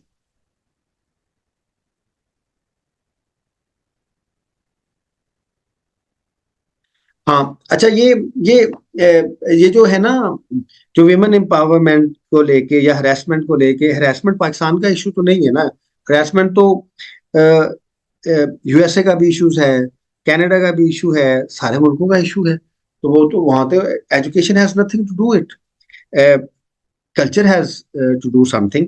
देखिए, जो ह्यूमन इंस्टिंक्ट्स हैं या जो ह्यूमन बिहेवियर्स हैं, जो इंसान के इमोशंस या बिहेवियर्स ह्यूमन इंस्टिंक्ट के ऊपर खड़े हैं, अ, वो तमाम मुल्कों में तमाम जगहों पे एक जैसे ही हैं। बस उसको फिर आपने रेगुलेट करना है, औरतों को एम्पावर करके। रियासत का भी उसमें किरदार आएगा, सोसाइटी में भी करेगा, उसमें थोड़ी वेरिएशन बेहतर करनी है।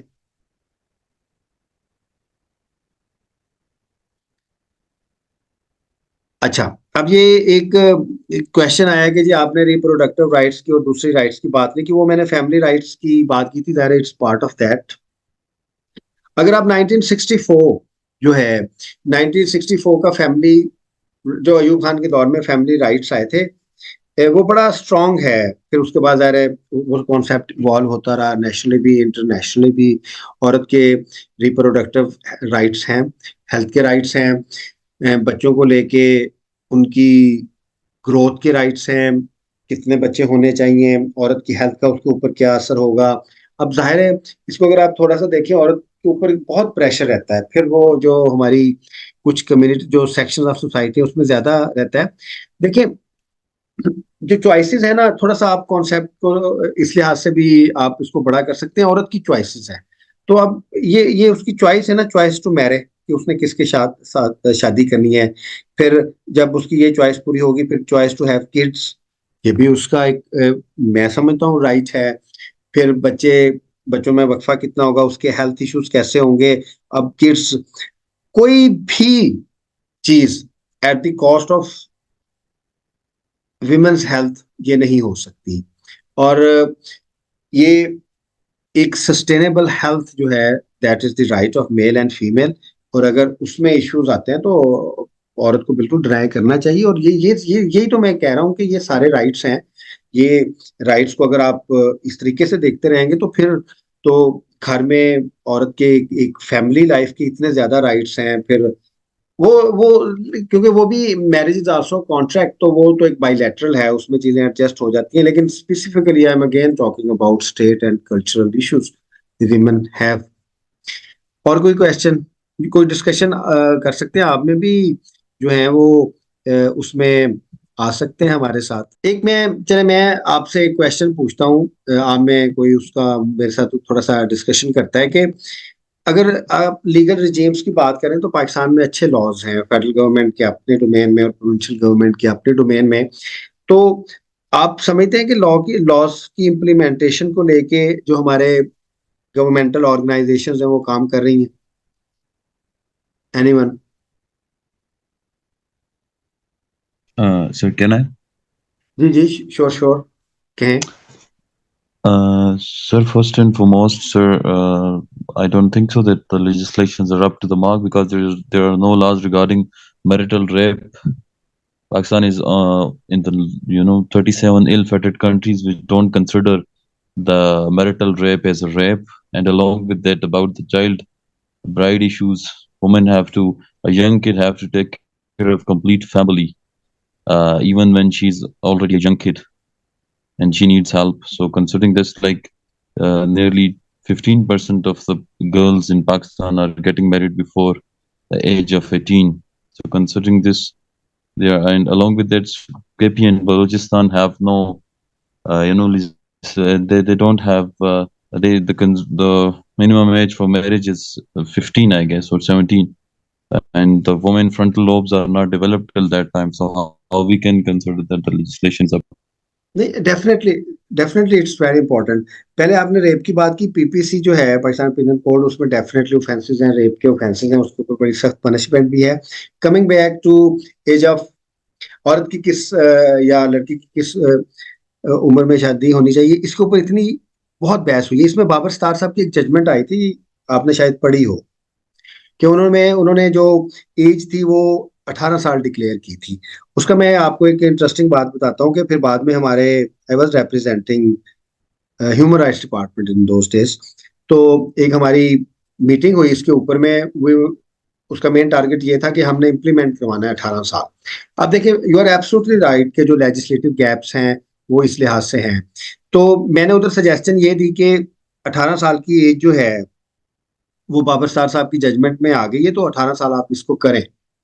अनफॉर्चुनेटली जो मुख्तलिफ दूसरे डिपार्टमेंट्स थे वो इसके ऊपर ले नहीं रहे थे, ये बर्डन नहीं उठाना चाह रहे थे कि उनके नज़दीक कि अगर उन्होंने ये डिसाइड किया कि अगर ये 18 साल होगी तो शायद उनको इश्यूज आए। क्योंकि सबसे बड़ा प्रेशर जो हमें आता है इन चीज़ों को लेके, वो हमारा एक मखसूस जो एक मजहबी एक फिरके हैं या मजहबी जो एक थॉट है उससे हमें आता है। तो 4-5 दिन के बाद मुझे फिर लेटर आया हमारे डिपार्टमेंट में कि मैंने, क्योंकि ह्यूमन राइट्स डिपार्टमेंट ने ये उधर रिकमेंड किया था कि एज मैरिज की जो मिनिमम एज है 18 साल होनी चाहिए खवातीन की, तो आप इसको इंडोर्स करके भेज दें। मीन्स के विमेन डेवलपमेंट डिपार्टमेंट का तो उसमें काम नहीं था, बेसिकली तो ये एक लोकल गवर्नमेंट का काम था। तो फिर मैंने भी जवाब में वी आल्सो रोट डाउन के ये जो हमने भी रिलायंस बाबर स्टार साहब जो जस्टिस हैं उनका लिया। देखिए, इतनी स्पेसिफिकेशंस भी है। अगर आप पॉपुलेशन वेलफेयर डिपार्टमेंट में जाएं, उधर जो अगर आप मैटरनिटी लॉ, पंजाब की मैं बात कर रहा हूँ, अगर आप मैटरनिटी लॉज देखें, मैटरनिटी के स्ट्रक्चर्स देखें, इम्प्लीमेंटेशन देखें, तो बहुत काम हो सकता है। लेकिन एक हद से ज्यादा फिर जाहिर है रियासत उसको जाके रेगुलेट नहीं करती, इस वजह से सीरियस इश्यूज आते हैं। औरत की हेल्थ को लेके, औरत की फैमिली लाइफ को लेके सीरियस इश्यूज हैं, इसके ऊपर लिखना भी चाहिए हमें। और इसमें मुश्किल है लिखने की, और गवर्नमेंट की कैपेसिटी नहीं है। गवर्नमेंट अगर इसके ऊपर काम भी करना चाहे वो कर नहीं सकती। आपने इशरा वाला वाक्य तो सुना होगा, देखा भी होगा कि ये माइंडसेट। जी। तो एक एक जब आप लॉ बनाते हैं उसकी एक इन्फोर्सेबिलिटी भी आपको चाहिए। एक 2018 में एक लेजिस्लेशन आई थी पंजाब गवर्नमेंट में। उसमें ये लेजिस्लेशन ये थी कि एक, क्योंकि I am an judicial officer, तो उसमें एक बहुत बड़ा इशू मैंने बड़ी पर्सनली चीजें देखा है कि ये जो इलोप होते हैं, पेयर्स इलोप करते हैं, लड़के और लड़कियां भाग आते थे, तो वो मैंने, I should say it Rada, मेरे अब ये एक चॉइस है कि चॉइस ऑफ मैरिज होनी चाहिए। अब मेरे सामने वो, मैंने को एक महीना में जब तो था, तो मैंने एक महीने में मेरे सामने वो 50-60 केस आए थे, एक दो केस आ जाते थे। अब वो मैंने जब उसको एक एनालिसिस किया तो मेरा एनालिसिस डिफरेंट है, क्योंकि वो एक बड़ी टेंडर एज है। अच्छा, उसमें बड़ा अजीब सा मेरे सामने केसेस आया। व्हाट आई ऑब्जर्व देयर, मतलब मैंने ये ऑब्जर्व किया कि 3rd ईयर की एमबीबीएस की 3rd ईयर की स्टूडेंट है, और वो रिक्शे ड्राइवर वाले के साथ बात।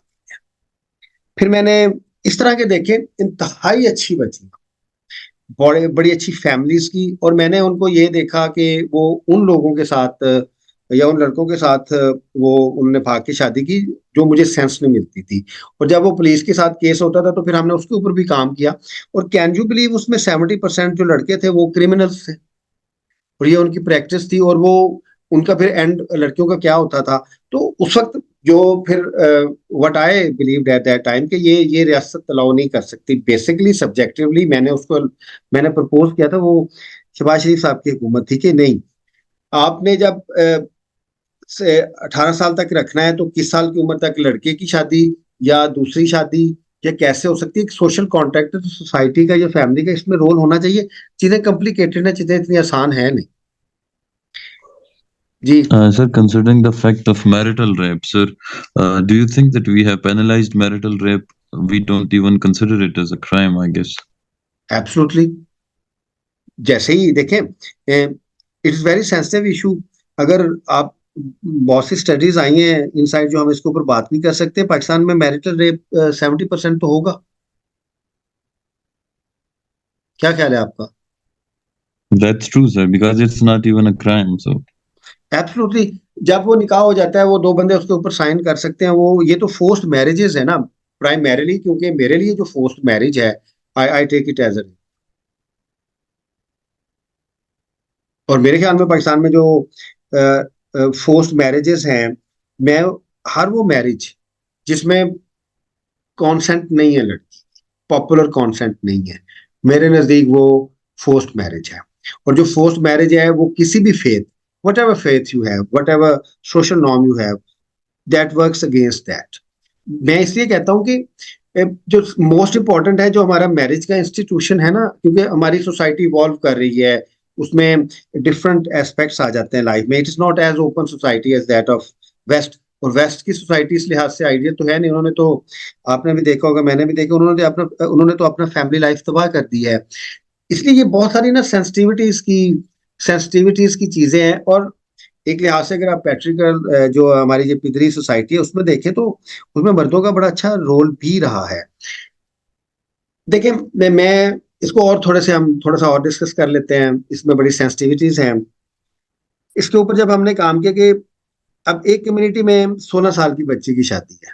अब मिडिल क्लास में चले जाएं तो मिडिल क्लास में 30 30 32 32 35 35 साल तक पाकिस्तान की मिडिल क्लास और अपर मिडिल क्लास का सबसे बड़ा इशू ये है कि शादियां नहीं हो रही, क्योंकि जो कपल्स हैं वो मिसमैच हो रहे हैं. लड़के जो हैं वो उस लिहाज से पढ़ नहीं रहे हैं, उनकी ग्रूमिंग नहीं हो रही. और लड़कों के ऊपर जो सबसे बड़ा प्रेशर है कि लड़कों ने इकोनॉमिकली वाइबल होना है. लड़की के लिए तो नहीं है, क्योंकि अगर आप अपनी एज में या हम अपनी एज में देखते हैं कि 26 27 साल तक तो वो पढ़ता है, वो फिर देखता है, फिर उसकी शादी नहीं हो रही होती, उसने शादी करनी है.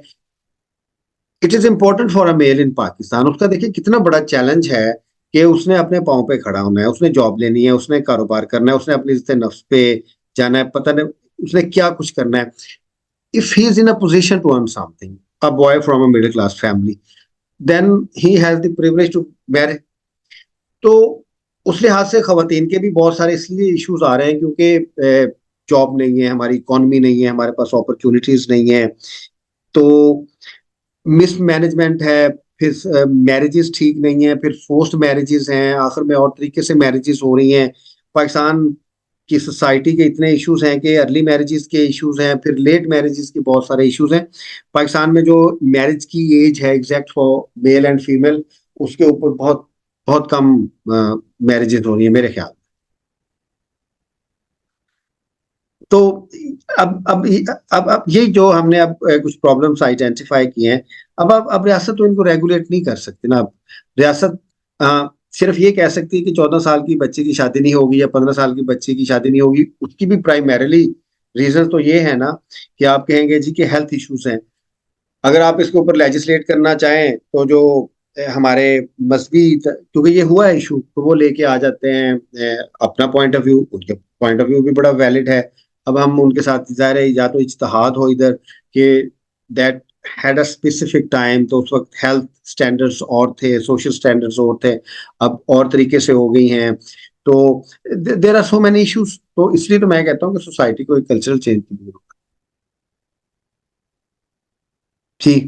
Sir specially cervical cancer, sir Pakistan दुनिया में अफ्रीकन कंट्रीज के बाद दूसरे नंबर पे जहाँ पे सर्विकल कैंसर सबसे ज्यादा होता है. And the reason of cervical cancer is because you know early age marriages of the girls.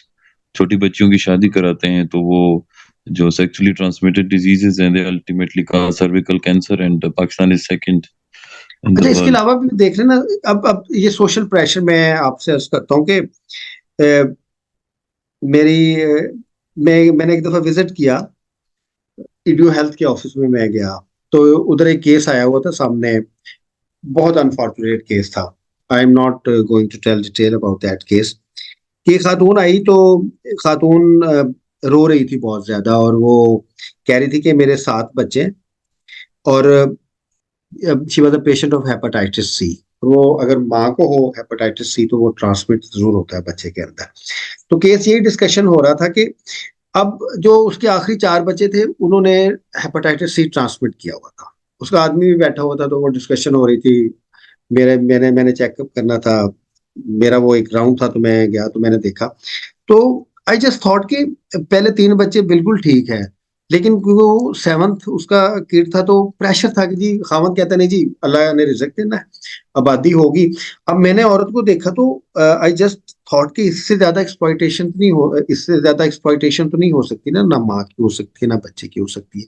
अब तो जितनी भी जाहिर है, इवन सिंध में बड़ी अच्छी लेजिस्लेशन है कि शादी से पहले, अभी इम्प्लीमेंटेशन इसकी नहीं होती, कि मेडिकल टेस्ट होगा दोनों का. अगर दोनों हेल्दी हैं तो फिर मैरिज होगी, अगर हेल्दी नहीं है तो नहीं हो सकती. अब ये भी राइट है हर इंडिविजुअल का कि जिससे उसकी शादी हो उसकी हेल्थ की क्वालिटी को देखे कि कोई ट्रांसमिशन तो नहीं होगी बाद में किसी वायरल डिजीज की. तो दी ये खवातीन को पता होना चाहिए, ये मर्दों को भी पता होना चाहिए। मतलब there is nothing bad in saying कि आपकी जिससे शादी हो रही है आप कह सकते हैं कि हेल्दी हेल्दी पार्टनर तो आपकी जरूरत है, तो आप कह सकते हैं कि इज ही और शी हेल्दी। जी। Sir, can we say that the patriarchy in Pakistan is that strong that even it can challenge the commandments of God? क्या खुदा की जो कमांडमेंट्स हैं उनको भी चैलेंज करिए पेट्रियार्की पाकिस्तान में कि कर हम रही है, औरतों को उनके इनहेरिटेड राइट्स नहीं दे रहे। कर रही है। मतलब इट कैन चैलेंज क्या है, देखिए ये ना अब आप देखिए कि रिलीजन और कल्चर क्या है। जो हम पाकिस्तान में रिलीजियस प्रैक्टिसेस कर रहे हैं उसमें बहुत सारी चीजें ऐसी हैं जो कल्चरल प्रैक्टिसेस हैं। मतलब मोनोगमी है, एक मोनोगमी जो है वो एक कल्चरल प्रैक्टिस है ना वो ईरानियन प्रैक्टिस है, ना अरब प्रैक्टिस है, ना वो टर्किश प्रैक्टिस है, जो तीन बाद में सिविलाइजेशंस ने इस फेथ को आगे लेके गए। तो मोनोगमी तो हमारी कल्चरल एक है लोकल, उसके भी बहुत सारे इश्यूज हैं। इसके अलावा आप मैरिजेस को देख लें, उनकी एजेस देख लें। मैं एक और चीज भी आपसे शेयर कर लूं कि इट इज अगेन सब्जेक्टिव। तो पाकिस्तान में, इस मौजूदा पाकिस्तान में या इंडिया में, जब कन्वर्जन्स हुई, फोर्थ कन्वर्जन्स कह लें या दूसरी कन्वर्जन्स कह लें, जो लोग मुसलमान बने हिंदुइज्म से, तो सबसे पहले उन्होंने ये क्वेश्चन पूछा कि हमारा ब्राह्मण किधर है। अब ब्राह्मण ज़ाहिर है वो हो गया, मौसीकी के जरिए बता दिया गया, बड़ा काम भी हो गया, थोड़ा सा एक इंडो इस्लामिक जो है वो एक कोलैबोरेशन भी हुई, सारा कुछ हुआ। तो they were asking the first question कि ब्राह्मण किधर है, क्योंकि अब ब्राह्मण के कॉन्सेप्ट इस्लाम का जो फंडामेंटल कॉन्सेप्ट है उसमें तो नहीं है। तो फिर ब्राह्मण ढूंढ के दिए गए उनको, और जो पाकिस्तान से या इंडियन लोग नहीं थे, सेंट्रल एशियन स्टेट्स से थे या पता नहीं कहाँ से थे, उनको फिर सैयद बनाया गया, उनको एक ब्राह्मण लाइनेज पे खड़ा किया गया और दे वर ट्रीटेड एज ब्राह्मण। और अभी तक भी आप देख लें कि they are the Brahmins of the society. क्योंकि जब एक कल्चरल चेंज उस तरीके से ट्रांसफॉर्म नहीं हो सकती, एक आइडियोलॉजिकल, और उसमें बहुत सारे दूसरे एस्पेक्ट्स होते हैं, तो फिर ट्रांसफॉर्मेशन ऐसे ही होती है। पाकिस्तान में कल्चरल, देखिए कल्चरली वी आर नॉट एक, कल्चरली वी आर इंडियंस। और अगर आप पंजाब में रहते हैं तो आप ज्यादा इंडियंस हैं, तो वही हमारे रेगुलेशंस हैं, वही हमारी मैरिजेज हैं, वही हमारे रस्म रिवाज हैं, और शायद उसमें बुरी चीज भी नहीं है। एक्सप्लॉइटेशन जो हरेसमेंट का कॉन्सेप्ट था ये उसमें आ रही है। औरत की इतनी सेक्सुअल एक्सप्लॉइटेशन हुई है कि जिसके ऊपर नोहा लिखा जा सकता है, और जो अभी तक हो रही है। और चले आपने खुल के बात कर ली, मैं भी थोड़ी सी खुल के बात कर लेता हूँ कि सबसे ज्यादा इम्पोर्टेंट है कि इवन इमोशनली भी जो ये जो सेक्सुअल एक्सप्लॉइटेशन है दैट गोज डीप, इसको रेगुलेट किया जाए। और ये औरतों का पहली दफा इसके ऊपर आवाज उठाना आई सपोर्ट। एनीवन एल्स जी, कोई और हम डिस्कशन करना चाहें, क्योंकि डिस्कशन से देखें ना, हमने थोड़ा सा वो चीजें जो मैंने स्किप की थी वो हम दोबारा उसके ऊपर डिस्कस कर रहे हैं।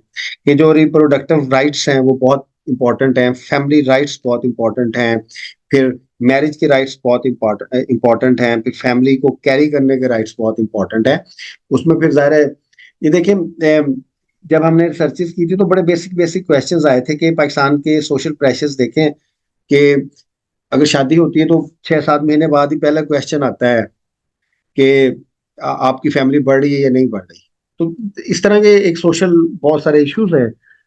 तो तो one must be strong enough saying to other कि मेरी लाइफ में आपका तो कोई किरदार होना नहीं चाहिए। और ये जो जब हम बात करते हैं ना विमेन एम्पावरमेंट या अपने एम्पावरमेंट की, फर्ज करें कि आपकी एक सर्टन आइडियोलॉजी है, मेरी एक सर्टन आइडियोलॉजी है, मैं एक सिविल सर्वेंट हूँ, लेकिन still I have my own ideology. तो मैं अपनी आइडियोलॉजी एक्सप्रेस करता हूँ, मैं अपने ट्विटर्स पे भी करता हूँ, आगे भी नहीं पता उसको मैं प्राइस भी पे करता हूँ, और मुझे इशू नहीं है एज लॉन्ग एज मेरा जो फ्रीडम ऑफ एक्सप्रेशन है, जो मेरा थॉट प्रोसेस है वो पूरा हो रहा है। तो ये चॉइसेस हैं। मेरे ख्याल में औरतों को इतना दिलेर होने की जरूरत है, इतना एम्पावर्ड होने की जरूरत है कि किसी की जरूरत नहीं होनी चाहिए उनसे पूछने के लिए आफ्टर मैरिज लाइफ के व्हाट इज हैपनिंग, आपकी फैमिली बढ़ रही है नहीं बढ़ रही, आपकी शादी हुई है। I think we should conclude, women empowerment जो है वो एक इवॉल्विंग सब्जेक्ट है, इसकी gender equality, gender mainstreaming और बाकी इश्यूज को लेके हम जाहिर है बात बाद में भी करते रहेंगे। आप इसके ऊपर एक एक विमेन डेवलपमेंट की पॉलिसी तो फ्रेम करे कि कैसी होनी चाहिए आपके लिहाज से। Thank you. Allah Hafiz.